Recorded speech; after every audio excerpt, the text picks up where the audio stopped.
Hey everyone, and welcome back to another industry report. So, you've probably seen the headlines, right? That Tencent are doing a Cyberpunk game that kind of feels like a bit of a ripoff. Okay, you've probably heard that, but what you probably don't know is how much deeper that story goes and how much else is actually going on. So, if you're interested in that story, if you care about that story, or in general, the way the gaming industry is going and how things could change up a little bit in the West, then today is the video for you, because we have went through Tencent's portfolio, and I think you're going to understand a lot more about what's actually going on after you've watched this video, with their new Western studio being established, a bunch of other investments, and generally just us being able to kind of see where the hell Tencent are going. So, of course, like and sub if you want more content like this. It's really great being able to just, actually put the research team onto a topic like this for a good few days and really get just a great look at these companies. And of course, if you want to support us a bit more and get some cool loot, including this month, the Warlock pin and Tyrn and Og, we're doing some fantasy afterlives. And well, this one is, very much Irish mythology, Irish afterlife. It's where we're from, so you can check that out on the Patreon if you want some physical loot dropped in your mailbox. And with that said, let's get into the story. Alright, so last week, Tencent announced that they are going to be opening up a new studio in California. And that means a lot, because that means a lot of money. Now, this is called Lightspeed LA. It's headed up by a former Rockstar studio manager, Steve Martin. It's going to focus on AAA titles, right? AAA, not mobile games. Big AAA expensive projects. Right now, not much is known about their first project beyond it being a open world AAA game for next gen consoles, and the team has also got people who are X2K, Respawn, Sony, and Insomniac. So this very much is a big new expensive studio that has been able to attract top talent from renowned studios. Now, Steve in interviews has said that this studio will usher in a new era of game culture, whatever that means, and that they're going to create high caliber games and promote integrity, proactivity, collaboration, and creativity, which, come on, just about every game studio should be doing that, so it does kind of seem like marketing drivel, to be honest. Now, that said, the studio does appear to be very against crunch. They've talked about that, about a stress-free work environment, but of course the thing is that, well, they don't have any games yet. They don't have any games that are far along in production to the point where crunch would actually normally be a thing, so yes, when they're trying to attract top talent from across the world, they absolutely would say that. What's going to matter, though, is when, it actually hits the fan, and, how will they actually respond? And it certainly is kind of funny hearing some of that coming from a Rockstar studio manager. Rockstar, of course, being decently known for being crunchy boys from time to time. So, that is the new studio, Lightspeed LA. Now, this represents a pretty significant expansion in Tencent's ambitions outside of China.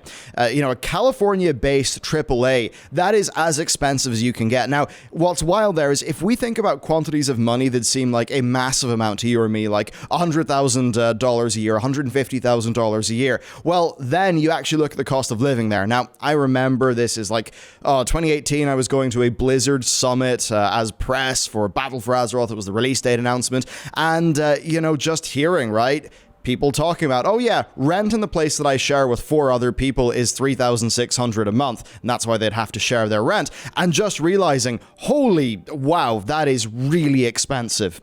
And even just seeing in the Blizzard parking lot, there being some Uber signs and stuff like that, and thinking, oh, right, does that mean that actually people who have jobs at Blizzard, but, more sort of low down ones in the pay scale, actually have got to supplement their income with Uber? Really?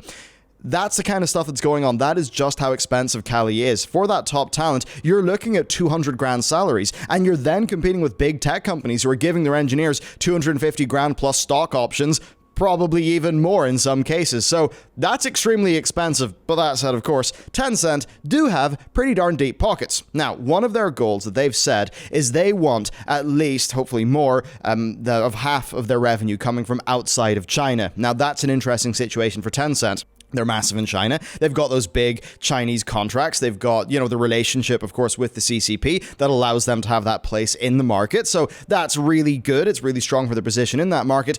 However, they're also massively exposed to regulation. I remember at one point, I believe it was, their Battle Royale, right? I've forgotten the name. It's got a really sort of funny, uncomfortable name when you actually think about it, but there was a situation there where I think it was basically one of the state-run newspapers ran a story against the game about it being bad for children, and Tencent stock just went down.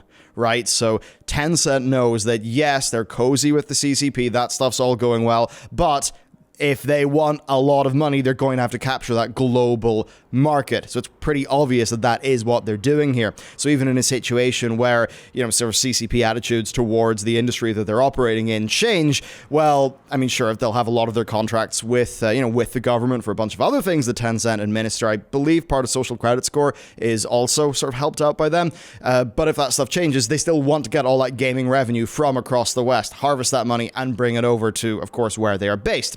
Now, all of this does mean that they want to develop games that actually suit a wider Western audience. Now, that's an interesting thing. You have seen a little bit of them trying to move into Japan. Of course, Japanese content does make it over to the West pretty well. That weird Pokemon MOBA that is Tencent developed, that's a pretty decent example. Of course, they've got loads of partnerships with brands like, say, Call of Duty, right? I believe is Tencent, is it TIMI, or the studio that does Call of Duty Mobile, which of course has been massively successful.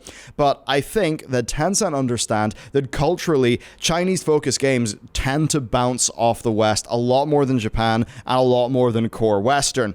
And that's interesting. There's a huge cultural divide there where gaming grew up in two very, very different ways in both markets. For an example, in China, consoles were banned for a very long time. So it was very much like, a sort of PC net cafe driven thing, which is very different how the West ended up being. So really, it just is these two different markets. And with Lightspeed LA, what we're seeing is Tencent actually dive into having direct first-party Western development going on. And that is beyond what they've done in the past, which has just been funneling money into the likes of Epic and Activision Blizzard. Of course, where they would then be reaping the benefits of those groups' success via their investment without really having to deal with direct ownership.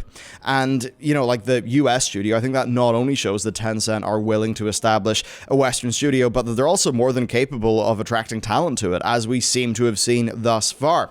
And certainly critics of Tencent's, ongoing rampage of acquisitions and investments, they sort of speculated that just the way they were acquiring and investing was really just because they didn't really have that internal development talent that could actually be mapped onto the Western market super well. I think now we're really seeing Tencent be like, okay, we're doing super well on our investments. It is now time to actually start really getting into the game in the West with our own first-party development. So with that, let's actually go through the games. Of course, there's Code Sin. This is the Cyberpunk game that you no doubt have seen. It certainly was across many different sort of YouTube gaming videos recently. And yeah, it's their entry into the Cyberpunk genre. It is a globally marketed PC and console open world game, and it is the work of the internal studios that actually did the PUBG mobile port, which is a bit weird. Now, the teaser does not show much. Player reaction has obviously been less than stellar. Any influence, let's just say any inspiration that has been taken is immediately viewed with suspicion and contempt. I think in many ways, there's aspects of Chinese industry that are well known for perhaps sort of copying the homework, right? That's a big thing with like the US-China trade war has been about, respecting IP and things like that. And this is a situation where it seems pretty darn obvious that like Tencent, or at least it feels like Tencent, are a very data-driven company. They're clearly seeing that Cyberpunk is doing super well, and that this, does seem to be their entry into that market. And I think that's a notion that, as much as it seems like a bit of a conspiracy, well, I think it's kind of reinforced by, like, even in the feature trailer, one of the features, or the text in the trailer says, globally marketed. Now, does Ubisoft, does Yves get on stage and say, hey there, gamers, guess what? Assassin's Creed Ragnarok, globally marketed, big ambition. They don't really say things like that. So it is a little bit of a weird feeling. You're not likely to hear another games company really talk about their game like that. Now, that said, there's also something weird about Tencent getting cozy with the cyberpunk genre. Let's be real here. We have to think about, the country and some of the other projects that Tencent are working on. You have got the most elaborate AI-driven surveillance network on the planet in operation there in China. You've got the social credit score system where people can be blacklisted. Your ability to get rent, your insurance rates, even what types of trains you can get can depend on your social credit score. If you post something that the party doesn't like on Weibo, your credit score goes down. If you play too many video games, your credit score goes down, right? You've got what's going on with the Uyghurs, which is insane if you actually read into it. So I do think it's quite funny seeing Tencent, who have a hand in some of those systems, kind of jumping into the Cyberpunk genre. Because, the Cyberpunk genre, I don't think it exactly has much to say nice about either sort of, a giant sort of state monopoly of power situation like what's going on over there, or, a more Americanized version of that where it's sort of rampant corporatism, where, sort of the government just sort of gets taken over by corporations. So both things that the cyberpunk genre is very critical of, so it's quite weird that Tencent then hop into it. But hey, I think they're seeing that cyberpunk is obviously in right now. Okay, moving on, there's also Synced Off Planet. This is developed by Tencent Next Studios. It's the first AAA they announced at Gamescom 2019, and they touted a big partnership with NVIDIA for the ray tracing and all of that stuff. And basically, it's a AAA that's attempting to kind of give you a Left 4 Dead style co-op sort of PvE, PvP battle royale situation. Now, in terms of microtransactions and stuff, they will be there, but the game's director is notably very anti-pay-to-win, has been in the past, so I doubt you'll see any pay-to-win. And certainly, if I think about, COD Mobile, I'm pretty sure it's not pay-to-win. There's loads of things you can buy in that, but generally, the PUBG Mobile, I don't think they're that pay to win, so I wouldn't actually expect that to happen here. But they have said that player feedback is going to influence the monetization model. And then finally, we've got something very different. System Shock 3. And you might be thinking, where did that come from? Well, you see, the whole story there, right, is that, it's this big story with Other Side Entertainment and Starbreeze and just a whole bunch of issues. But your TLDR there is that Other Side were really struggling. And then it was announced back in May that Tencent would be taking the System Shock franchise forward. And this was an announcement that had followed an extended period of silence on the game where there were loads of negative rumors. And the creative director, Warren Spector, of course, had previously stated that Other Side were willing to go it alone, but were looking for a publisher. So this kind of makes sense, and it has been confirmed that Other Side are still attached to the project. That was in June, but right now we just don't have the details. But of course, System Shock, a big, sort of pretty old classic Western, Western franchise, and now it is actually seemingly being led by Tencent. So with all that said, let's go and talk a little bit about strategy, because this is where it gets interesting.